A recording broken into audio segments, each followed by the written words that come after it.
Yeah. Yeah. My name is Barin the Great. I'm a rapper, singer, songwriter, creative. I'm rolling, ayy. I'm rolling. Hello everybody, thank you so much for tuning in. It is I, your lovely host, Channeling Chelsea. I am here today with a very, very special guest. Yeah. Of course you all know it's Barin the Great. I'm so excited to interview this guy because he is crazy. And I know this interview is gonna be awesome because I know you personally. And I've watched you grow. So honestly, I'm really proud, to say the least. So, I don't even know where to begin. I mean, first of all, I love the new look.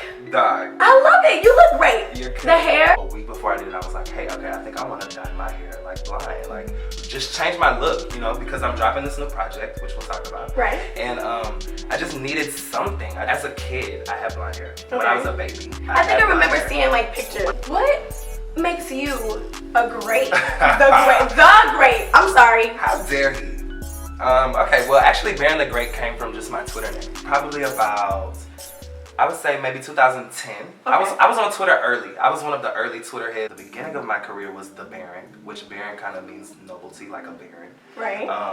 So then one day I just woke up and I was like, okay, I'm gonna change it to like Barin the Great, because like I'm not just Barin or the Barin. I'm Barin the Great. Okay.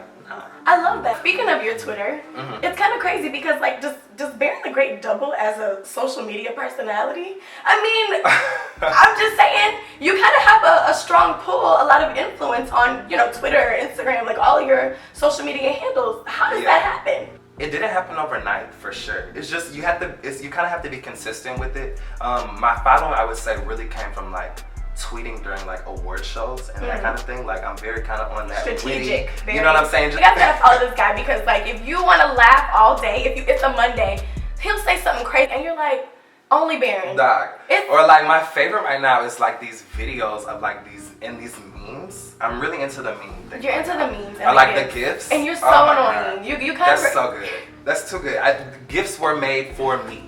You mentioned before that you have been doing this for a long time. How long have you been rapping and writing music? I wrote my first song in 5th grade, and it was about my parents' divorce, which was really. Oh my God, that's so sweet. It was a cornball song, and one of the songs that, let me tell you, and I've never actually told anyone this. One of the songs that inspired me to do that was "I Should Have Cheated" by Keisha Cole. I heard that song and I was like, oh my God, I have to go home and write a song about this. You heard it here on Channeling Chelsea first, exclusive. Barin was inspired by "I Should Have Cheated" by Keisha Cole. Because ultimately, you write music and you rap, and the main goal is to get into a studio. I imagine, to record what you wrote, to be able to make the song and listen to, you know, what you can create. So walk me through your first studio experience. Oh my God. Okay, the first time I went to the studio, I had to beg my mom, first of all. She had this teacher friend who like was an engineer too, or who did sound engineering.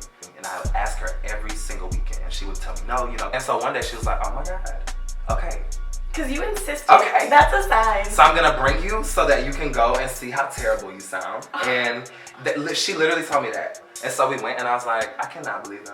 So I'm in the car, you know, I'm like, texting everybody. I'm on the way to the studio. You know, so I get there. He was like, okay, so, you know, I'm about to put on a beat. And so he put something on and I was like, okay, cool, let's do it. Yeah. And so I got in the booth and I just started like, it was crazy. Right. It was like the best feeling I've ever had in my life. Yeah. Do you remember the name of that song? It was called Great. Because that was like when I first changed my name to Barin the Great. Oh my God. And so what was it about? What was the gist? Give us the bar too. It was like, G is for good music I'm producing. R is for ready for my introducing. E is for epic, should I say more? A is for above, because above I soar. Just cornball. What inspired you to become a rapper? You already knew you were going to be a musician, but that doesn't mean you knew you were going to rap. You were listening to country music. Exactly. You could have been singing, you could have been dancing. No, like my parents would buy me music. Like, right. My parents were really big about that. Like they always kept me with music. Like I had T-Pain, like I oh my God, you better have Usher. T-Pain. You better have Black Eyed Peas. I had to give it to one person.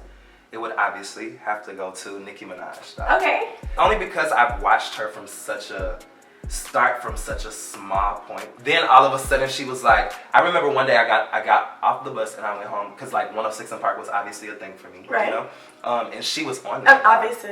stuff. Do you think that the reason that you feel so inspired by Nicki Minaj is because you got to see that growth and that journey? Absolutely, because I was like, whoa, like, if she can do it, then I can definitely do this. Right. I put you niggas on that new flow, cruise show, headed to the moon, so I might have to get back what you soon. Okay, so I have a question that I'm sure a lot of people want to know the answer to, because one thing that everybody knows about you is when you go somewhere, you have a beautiful entourage, okay? I mean, you have a beautiful array of lovely people that just surround you when you go out. Like, tell me about your team. Like, how does that happen?